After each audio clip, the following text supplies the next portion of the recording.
And we're live. Happy Saturday, everybody. Happy Saturday to everyone. And before we get started with the Saturday Sip Along, the main thing is Joe and I are leaving in the morning to go to Kentucky. And because of that, I can't pack the studio yet. I mean, the lights and all of that and the sound equipment until this show is over. So we're not going to do an after party. Right. So the other thing is we're also not going to be drinking bourbon on this show tonight. We're going to be talking about bourbon, and I'm going to talk about cloudiness in bourbon and how that comes about. But we're sipping on Wise Man Brewing, which is right here in Winston-Salem, North Carolina.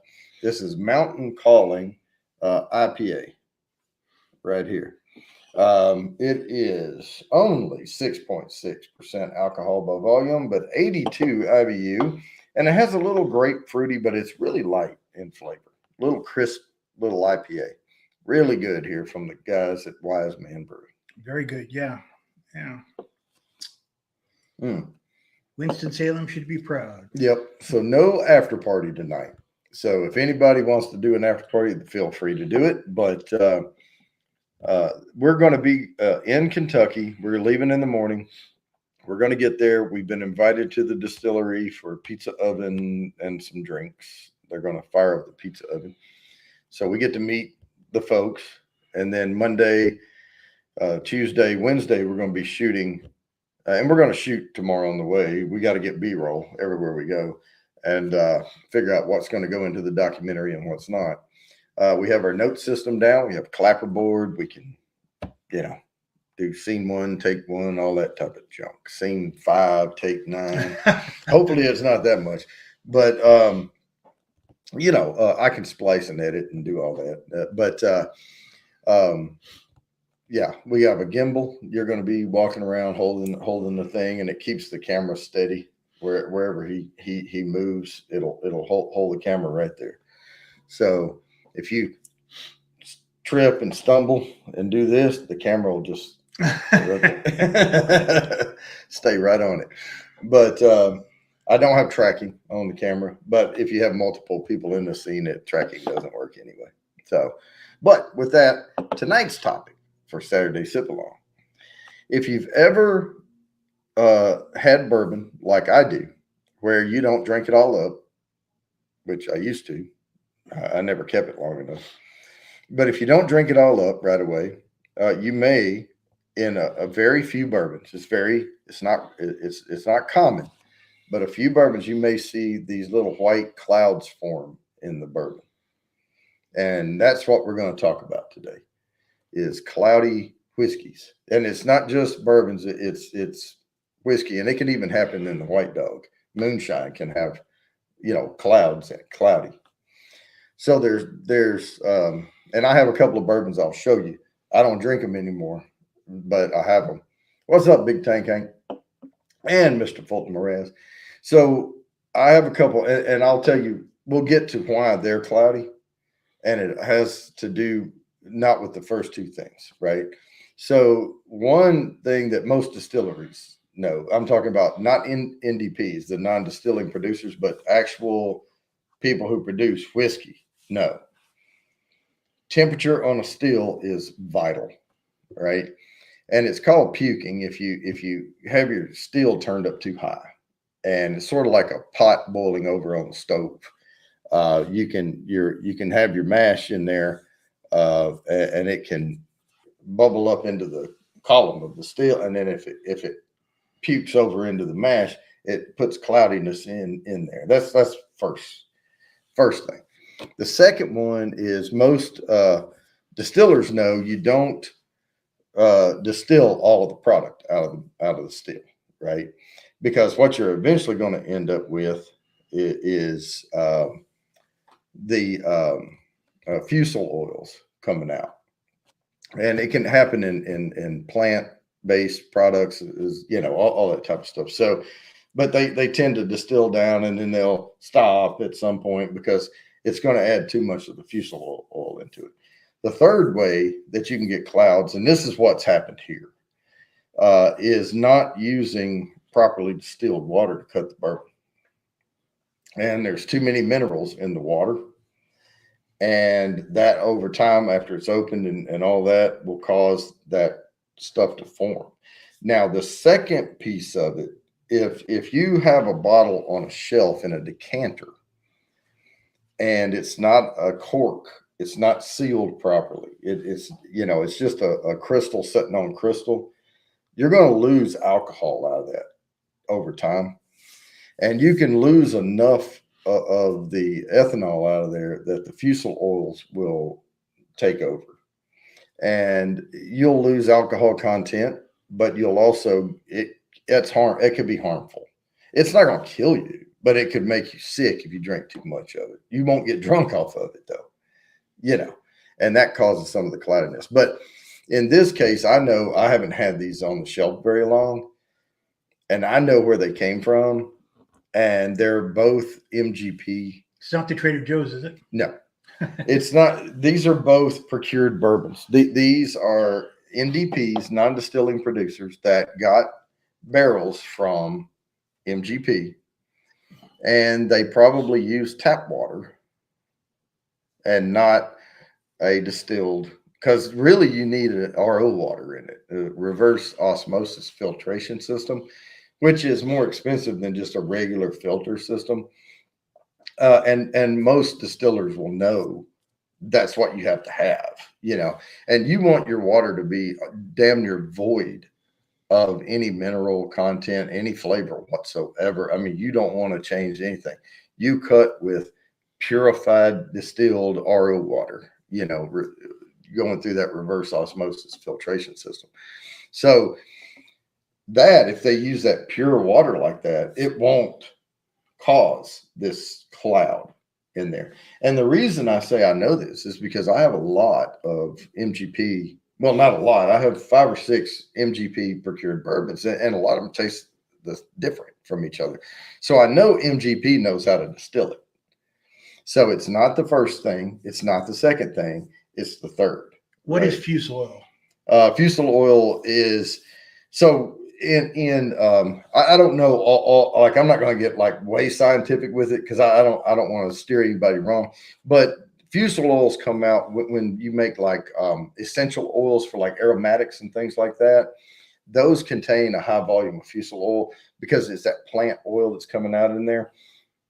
And because making fuel and distilling whiskey, very similar process, and both should come out clear, right?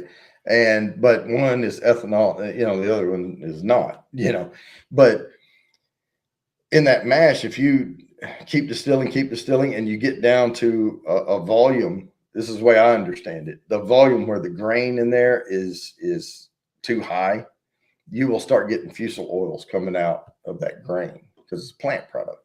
And that will cause, now in those essential oils, almost all of those have a cloud to them because they're trying to get the most aroma out that they can. And there's a difference, from creating those types of oils and creating a whiskey. You don't want all of that crap flavor to come out, And you definitely don't want to get sick by drinking too much. Right. Now, the only way you're going to really get sick off of the high fusel oil content is evaporation of ethanol out of And maybe they distilled it a little too long, and they got a little too much fusel oil in there, but it wasn't enough to cloud it.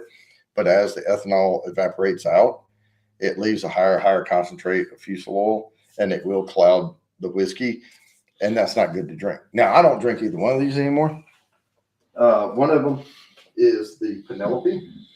Now, I'll drink the barrel strength one, and case in point, the barrel strength one does not have cloud in it at all. Now, the two that I have, and you see that sediment at the bottom? Mm-hmm. That's too much water in that bourbon.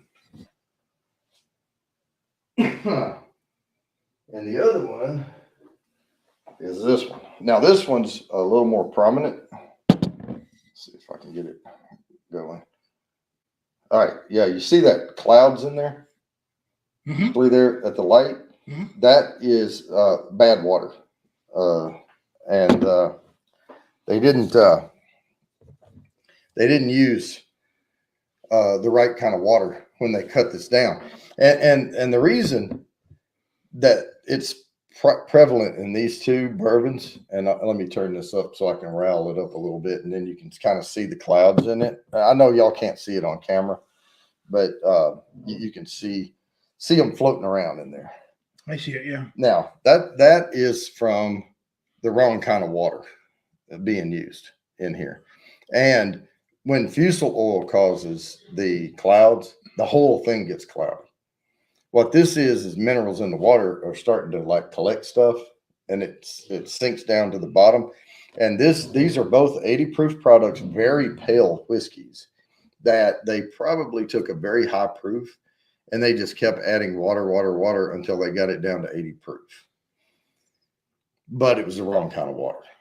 So that's what you get here is someone who either didn't want to invest in a RO filter, which they're not that expensive. I mean, if you're going to be selling bourbons for this much money, you need to invest in the right equipment. But because it's, of course you have to change the filters and all that type of stuff. But this is almost folks that just ran water out of a tap, and put it. Yeah, it was about the same color. Yeah, we're drinking beer, and the beer is about the same color, probably about the same cloudiness too as these bourbons. But I drank on them before they started getting the clouds in them. And like I said, this type of stuff won't hurt you. It could if enough alcohol, because alcohol kills the bacteria in there, the bad stuff. But the fusel oil too is a yeast killer, and that's why they don't want to go too high on the fusel oils with the whiskeys, because it'll dilute the whiskey. But I think if I remember reading correctly, fusel comes from a term in Old England or something, means bad whiskey. So you don't want that. You don't want the fusel oil in there. But that's not what's causing these, because both of these are MGP juice. Mm-hmm. And like I said, MGP is going to use the right water, right filtration systems, the right everything. This is them cutting their bourbons down to make a whole bunch more bottles out of it, and doing it either in an inexperienced way, or they're just chinching pennies, So, hey, Jimmy, happy Saturday. Hey, Jimmy LaCarrie. So these are the only two bourbons. I've gone through them all. These are the only two. And I don't tend to have 80 proof bourbons on my shelf. Oh, I do. I can tell you, I've had Jim Beam over there a hell of a lot longer than I've had these, like the regular Jim Beam at 80 proof. There's no clouds in it at all. Because Jim Beam's going to use only purified water. They're not going to cheap it out. No, they're going to, and they have the whole setup. So does Buffalo Trace, because that benchmark down there is 80 proof. From Buffalo Trace, that McAfee's old benchmark Buffalo Trace bottles, no clouds in it. And I've had it a lot longer than I've had these. This is from wrong type of water. Yeah. Well, and that is the one that has hardly any flavor to it. Like, because if you don't use the RO water, it will add flavor to it. Lone Star, what's up? and it's not going to be the right kind of flavor, and it's going to kill your typical whiskey notes. So it's what I suspected all along with these guys. It makes me feel bad for them, because they were veterans that tried to get together and do this stuff, and they produced a whiskey, and they had two that you would mix. I mean, no, I wouldn't. When you get I'm going to down pour to the these. end, and you pour it into one bottle, and I'd pour these out down the sink, both of them.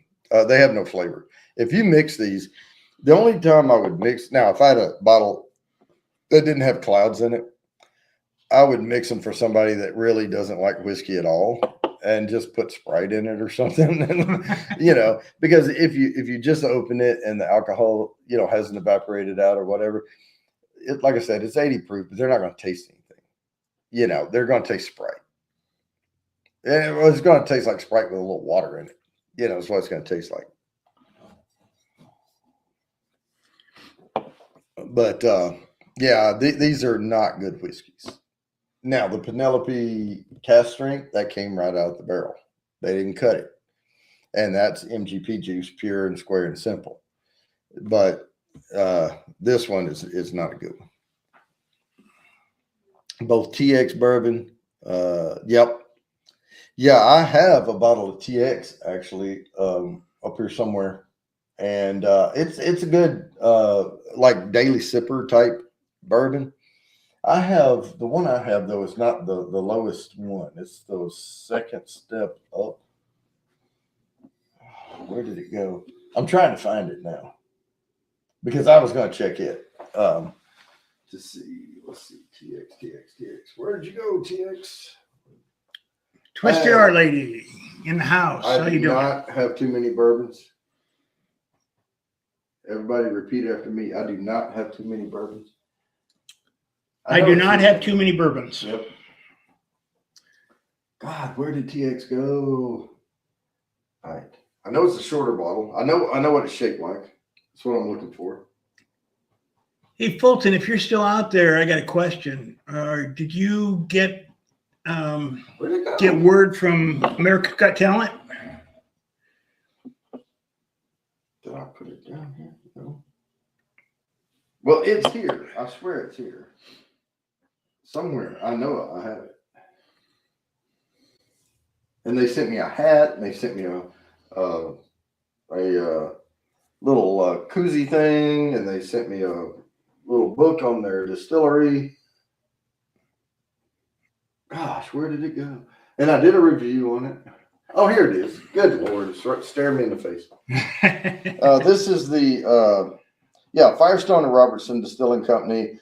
It's in Fort Worth, actually. It's TX, Texas Straight Bourbon Whiskey. I have the one with the black band around the bottom. It's $45.90. Not a cloud in sight, boy. That thing is crystal clear. Good cork in it too. It's got the rubber cork, in there. Yeah, I knew I had it. I just had to lay eyes on it. But whew. He just said to me, short person waves at you. It's called a microwave, little punk. A microwave.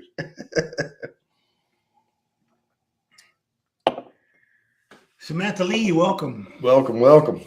And we again, I'm not going to do an after party tonight because as soon as we're done with this show, I have to pack everything up.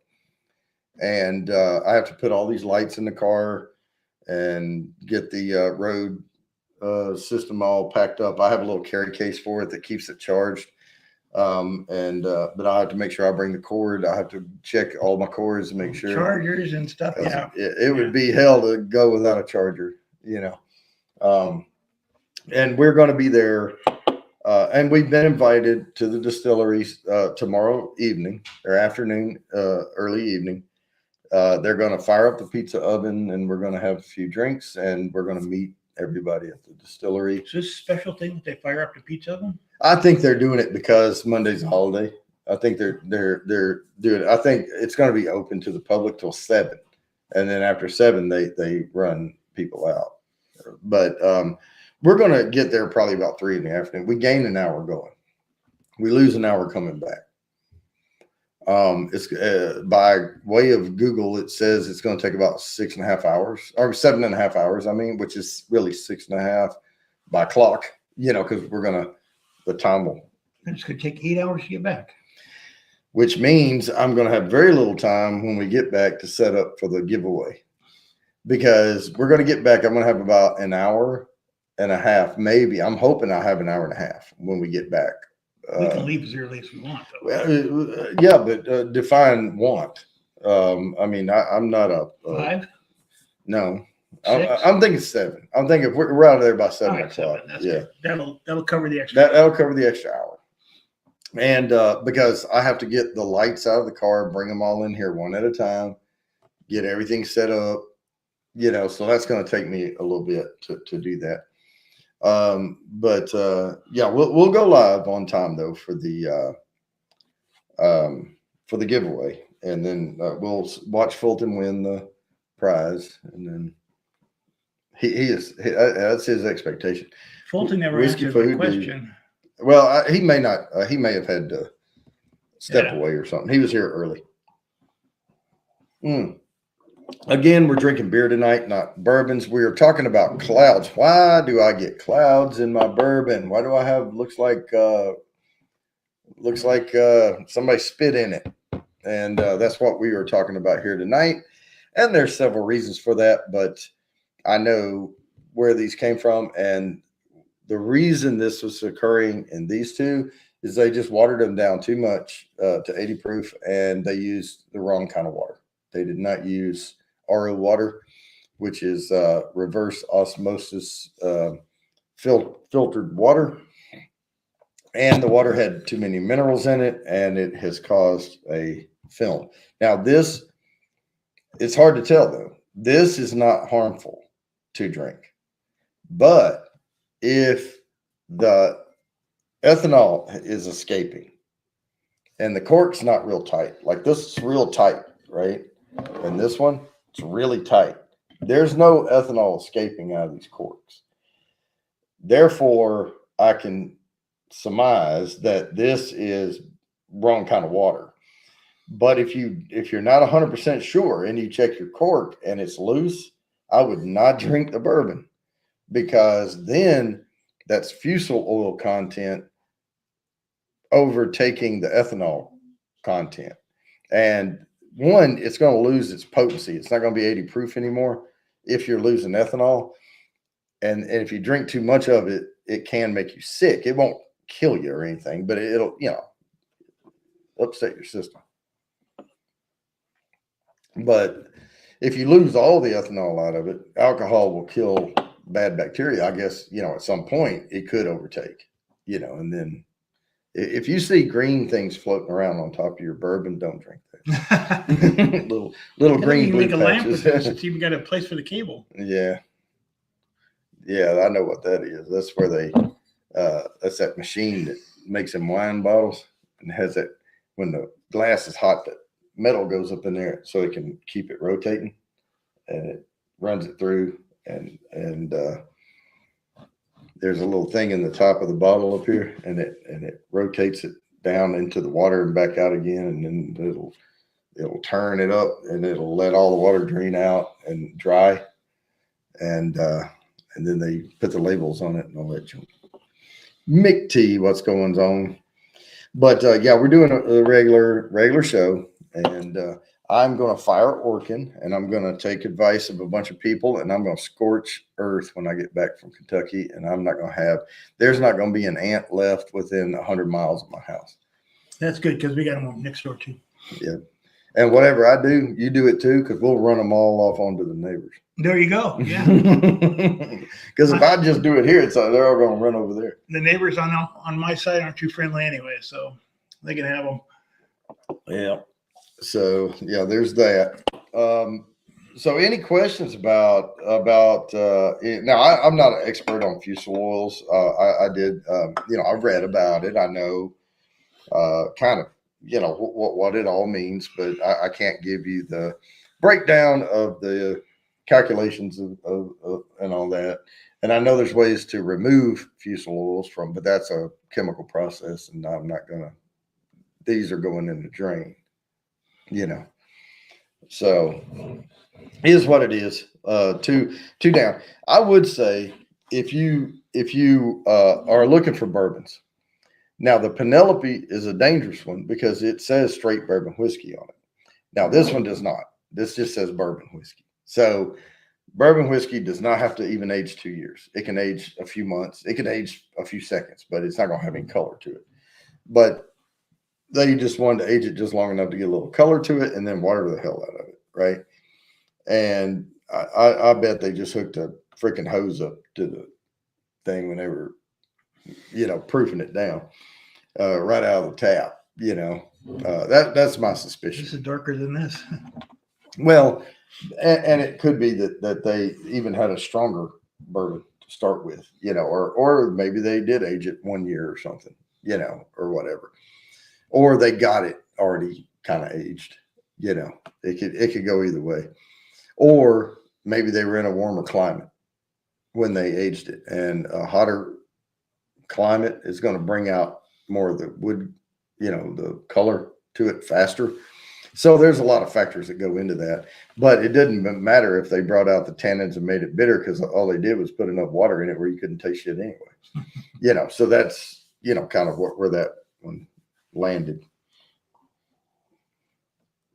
But I may write to them at some point, not these guys, but the Penelope, because Penelope, man, they've got a big ad campaign going, and all this type of stuff. And that's bad, to produce a bourbon that clouds up. And if they used the right type of water, it never would have done it.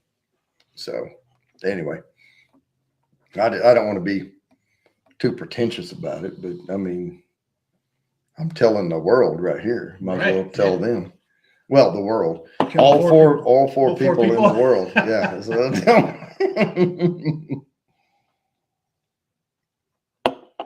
But no, I mean, that's just, but like I said, if you don't know what's causing the clouds, it's safer not to drink it. But no distillery worth of salt's going to put a puked still mash, in a barrel to age it. And that's the only other way you can get clouds is the boil over, in the still. And it's not just getting the evaporation fumes, it's getting it's getting that puke over to anything that's called puke can't be good. Yeah. Well, and that's just the term they gave it. My still puked in my, in my shine,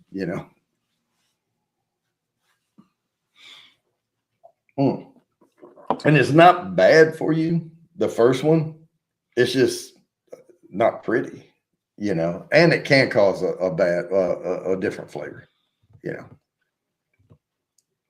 We are drinking a Mountain Calling IPA from Wise Man Brewing right here in Winston-Salem, North Carolina. And the reason we're drinking a 6.6% IPA is because we have to get up in the morning and leave. And after the show, we have to also pack all this stuff up. And I'm not going to sit here and drink a bunch of bourbon and then drag my lights out to the car and pack all that stuff up. So we are going lighter version of alcohol, but still tasty adult beverage. Yeah. Right? So we're still drinking a tab. I'm going to grab another one. So Fulton, it won't hurt us. Did you hear back from America's Got Talent?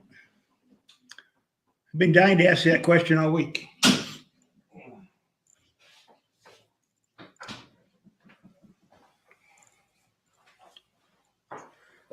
Drum roll, please.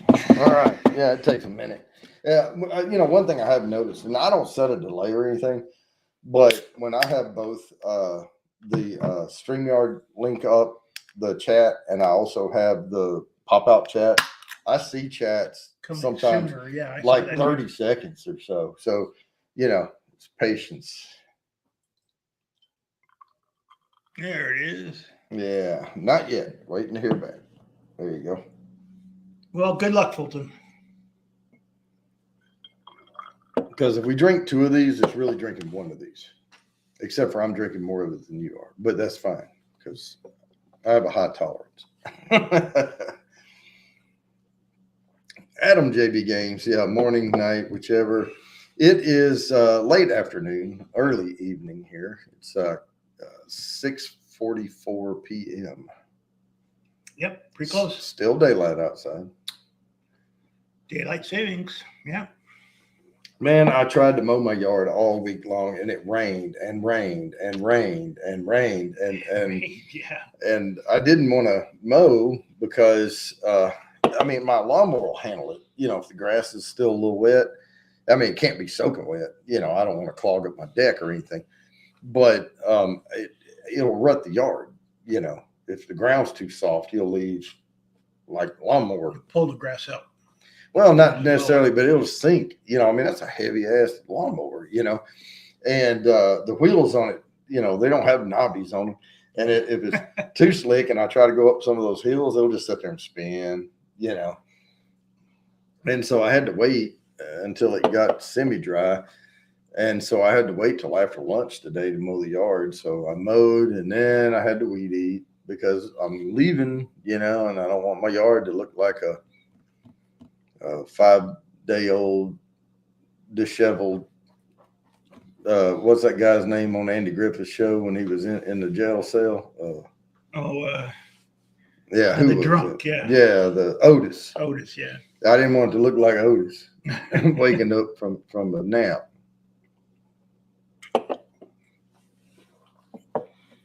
So yeah, I had to get that done. It looks good out there now, though. I mean, I love it when it's fresh mowed, you know. But I put that what's that stuff called? The Scott's 3-in-1 turf builder out, and you're not supposed to do it more than once every 6 months. And so I can do it again in the fall, but it's supposed to kill dandelions, and it did help a little, but you have to keep applying it, you know, over and over, and it doesn't take much. I mean, I bought a big old bag, and that thing's still heavy as hell, you know, and I put it in a little sprayer thing, you know, and I put the right settings, and you pull it and you push the little cart. Hardest part was just walking the entire freaking property. I didn't realize how big the yard was till I did the whole thing. Oh, I do every day. But yeah, it was. So I did see something when I was leaving today. There's no grass on the front anymore. Did you take that off? Oh yeah, with the that was all vines. Oh, it was? Yeah, and we got rid of the vines, and I spray it with Roundup 365, and yeah, we just have the pine needles on the side of the hill now. But I tell you what, that Roundup works on some things, and other things you have to. I'm about ready to just take the Roundup concentrate and just sprinkle it on it. It's like I mix it with any type of water, and it just like it doesn't want to kill it, you know. And I even doubled up on what their recommended stuff was, and it still didn't kill a couple of those things. It killed everything else, you know. But I'm about to triple and quadruple up on it. But that stuff's like $40 for the concentrate jug, you know, and I'm supposed to get so many uses out of it, and I'm not going to be able to. But if you only have to use it once a year, then scorch it. Is that animal friendly? It's supposed to be. But, I mean, I don't spray it on anything except pine needles, you know, and nothing. I can guarantee you nothing's eating off that hill because otherwise I wouldn't have any damn weeds growing on it.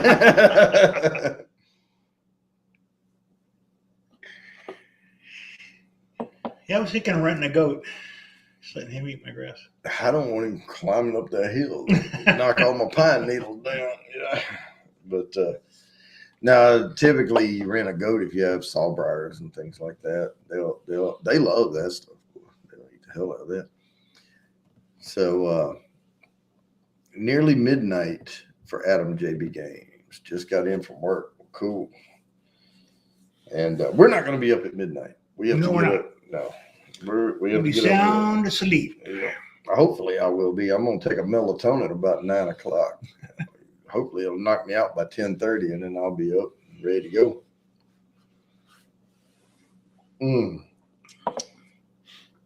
I'm gonna pour me another little glass of this. We'll finish this can, one of these a piece, basically, and that'll be plenty. That'll be plenty, along with that melatonin, and then I'll get me some sleep because tomorrow night we're going there, and he's gonna give us some whiskeys to try at that distillery. Oh, really? Yeah, we are. You don't think we're going to a whiskey tasting room and not tasting whiskeys?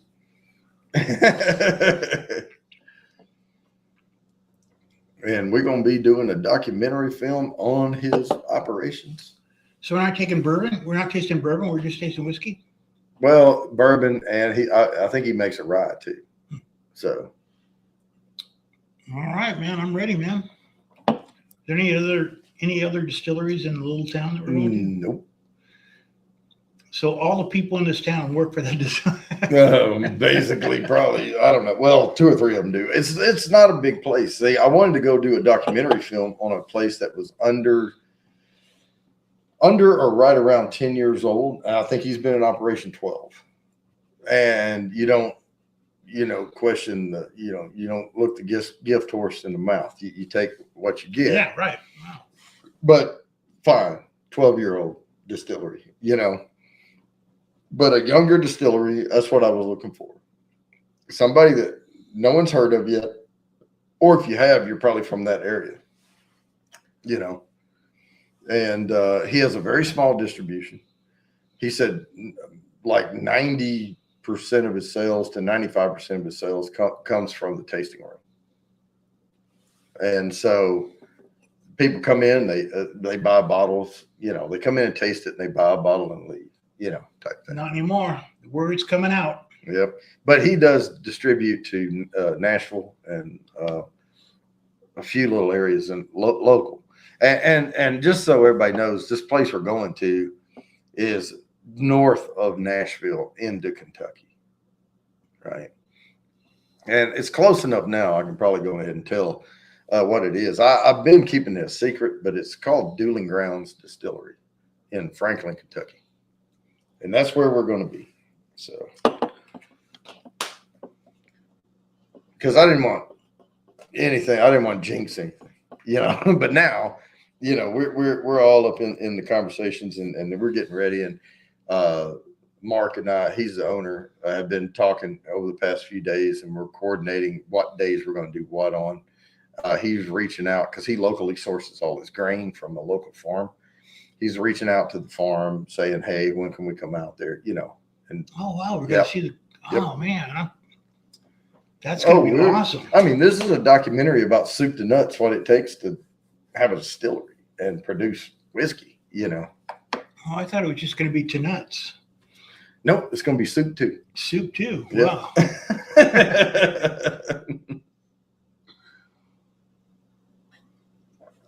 No, That's awesome.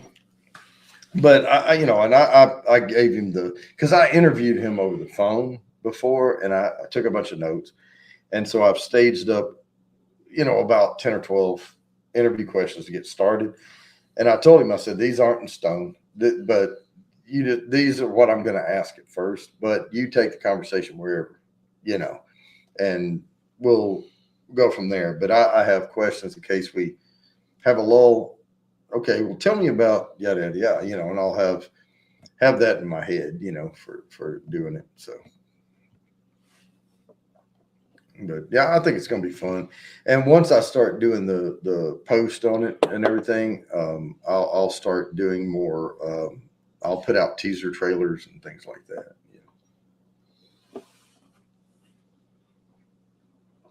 It's going to be cool. Yep. And I bought the rights to the music, so I'll use some of the music and the teasers and all that. So it's one of those, they call it royalty free, but you pay a fee to buy the music for use. And I bought for under 10 million views, but I would happily pay the extra money if I get more than 10 million views. That's like, I mean, at that point, but define reasonable price, I thought it was reasonable price for the music. And of course it's there's two ways artists can make money. They can become pop stars or whatever, and then they get paid a royalty, or the management of the agent, the MCA records or whatever. They get a cut, Sony records, whatever. They get a cut every time the song's played. Or you can go royalty free. And I could just sit here and write music and then sell it on a per use basis. And then I don't make any royalties off of it, you playing it, but you had to license it from me before you could use it. And so, it's one of those things where you can get some really, really good royalty free music if you look hard enough from well known in the industry musicians and stuff.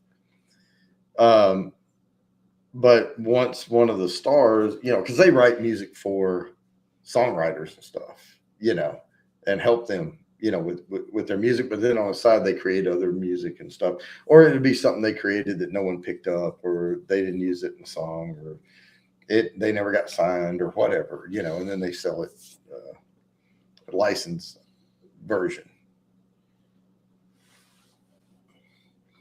I think it's a catchy tune. I like it. I think it's very fitting for where we're going, and I'm proud of the music I found. So I was really lucky. I found that thing it was already on my drive. I already had the music, and then I just used the musical part lead in, and then when I put it on YouTube, they said it was original. Oh wow! Well, that may hold up, may not. I mean, if somebody hears it and they file a claim, then you'll have a claim.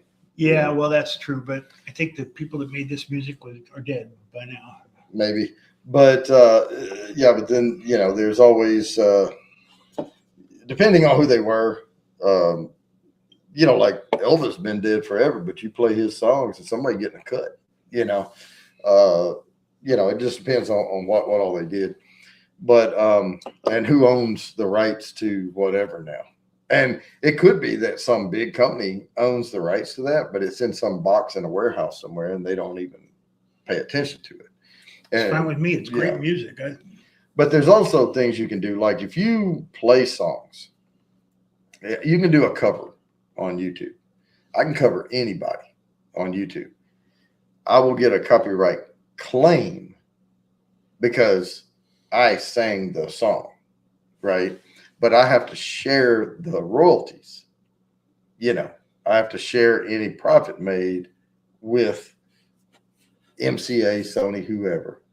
And my thing is, okay, you want to take a cut of my 12 cents, you go right on the head, and here's your 2.5 cents out of it, But if you play the song as was recorded, you can get a strike if you play too much of it.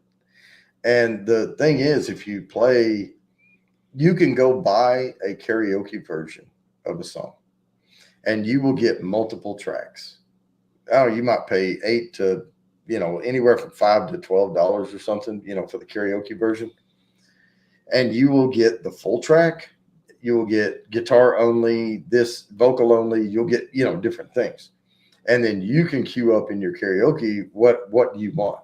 Do you want to leave the vocals out? Do you want to leave the backup vocals out?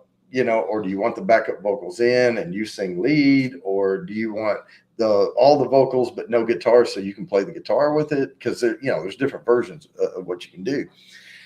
When you do that, as long as you only play so many seconds of it, and what gets you is when it's the full version, because they're using a mathematical algorithm to detect that song being played. And when you're only using the guitar part and you don't have the drums, you don't have the lead vocal, you don't have any of this other stuff with it, the algorithm can't pick it up because it's not the full version. It's looking for all these other data points that's not there. And I wouldn't play the whole thing though, because eventually it's going to catch up to you, but you can legally play a few seconds of something, a sample of a song, and you're safe. Now, how many seconds is, I wouldn't push it. 8 seconds, 10 seconds, I'd stop. I mean, I've said a million times, my lead-in music for Bourbon Bounty, the tunk, tunk, tunk, tunk, down, down, down, down, that music, that is the guitar-only part to Holy Water by Miranda Lambert. And I picked Holy Water because, bourbon. Holy water. So, it's unique, but I never play more than a few, a very short splice of it, The mountains are calling and I must go. I suppose that's where we're going to drive through the mountains to get to Tennessee. I think Google had us going.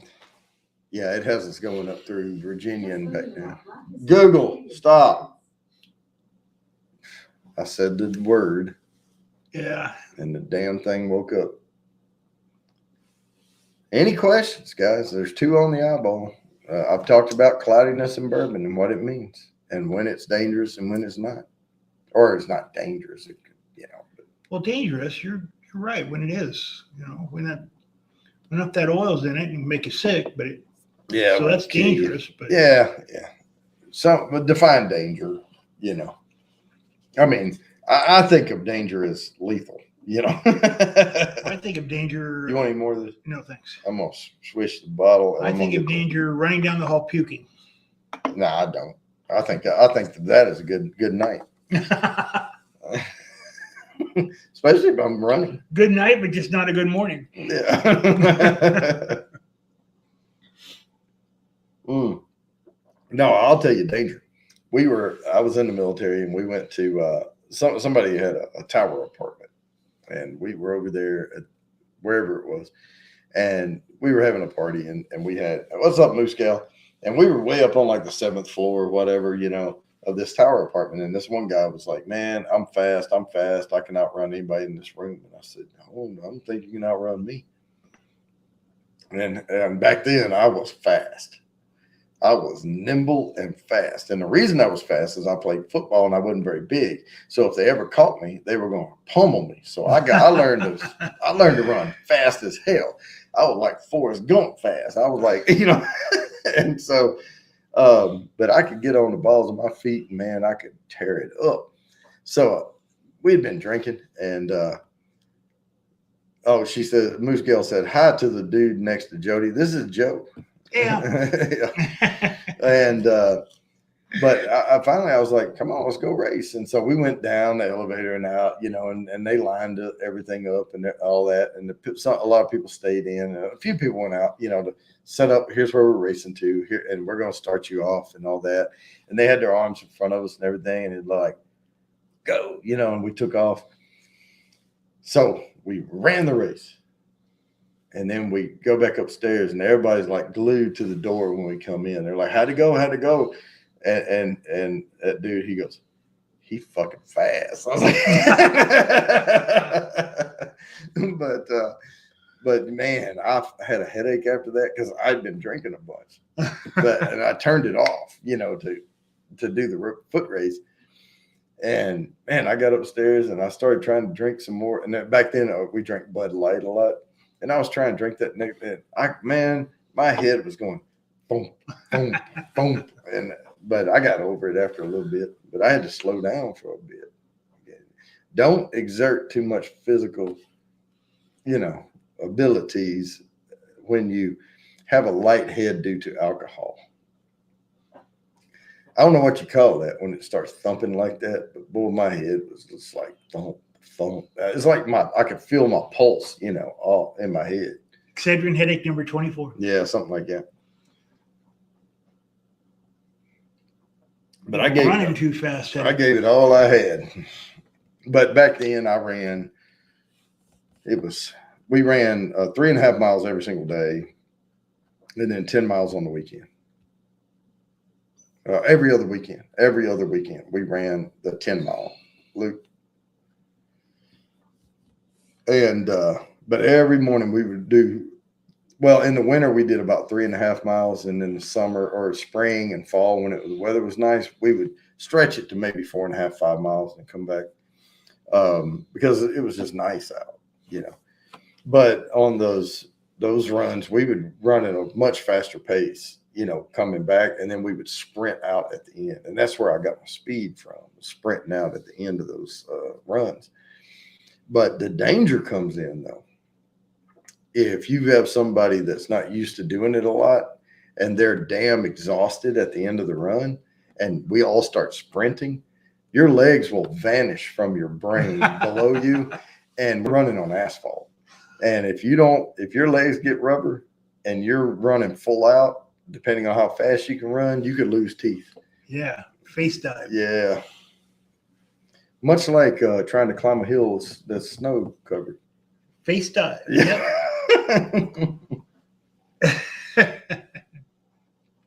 Oh, I did start to lose my legs one time, and I was running on the road because it was early in the morning. I mean, we'd be out there and there's no cars. We would be out there, you know, meet out there at 3:30 and run. And we were finishing our run in time to go in and take showers in the gym, and we'd have a bag, you know, with our blues or whatever in it, you know, getting ready to go to work. And we would be at work at 6 o'clock, you know, and that's with all the bullshit and everything.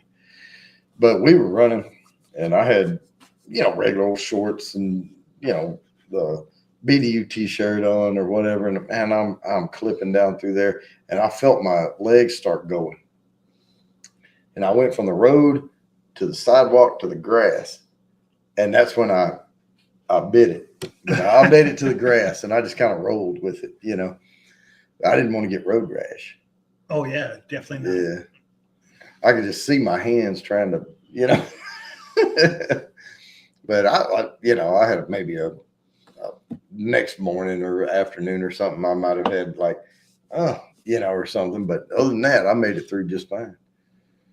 But good grass, though. It's good soft puffy grass. I rolled right through it. But yeah, that was all good. Yeah, we used to roller skate down the boardwalk in Redondo Beach. Mm-hmm. And if we'd see a bunch of good-looking women, we'd take a nosedive on purpose, make it look really bad, and then they'd all come over and say, "Oh, are you okay?" Yeah, that worked out very well for us. Hey, doofus, are you all right? Oh, man, that looked like a bad fall. Are you okay? Oh, yeah. Maybe if you massage right there, it'd be great. Yeah. Where I grew up, they would just laugh their ass off at you.